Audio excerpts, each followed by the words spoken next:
দ্রুতই বদলে যাচ্ছে দক্ষিণ এশিয়ার ক্ষমতার সমীকরণ। এই অঞ্চলে ভারতের প্রভাব কমিয়ে আনতে নতুন জোট গঠন করতে যাচ্ছে পাকিস্তান।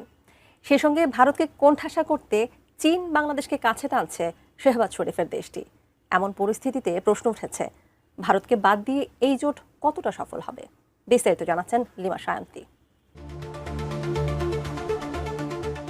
চলতি বছরের জুন মাসে চীনের কুনমিংয়ে পাকিস্তান, চীন এবং বাংলাদেশের মধ্যে একটি ত্রিপক্ষীয় বৈঠক হয়েছে, যেখানে একটি নতুন আঞ্চলিক সংগঠন গঠনের আলোচনা হয়েছে। এদিকে দক্ষিণ এশীয় সহযোগিতা সংস্থা সার্কের বিকল্প হিসেবে দেখা হচ্ছে, যা ভারত পাকিস্তান উত্তেজনার কারণে প্রায় অচল অবস্থায় রয়েছে। তবে এই উদ্যোগটিকে দক্ষিণ এশিয়ার ভূ রাজনৈতিক পরিস্থিতির একটি গুরুত্বপূর্ণ উদ্যোগ হিসেবেই দেখছেন বিশ্লেষকরা। সার্কের একটি সম্মেলন 2016 সালে বাতিল হয়েছে।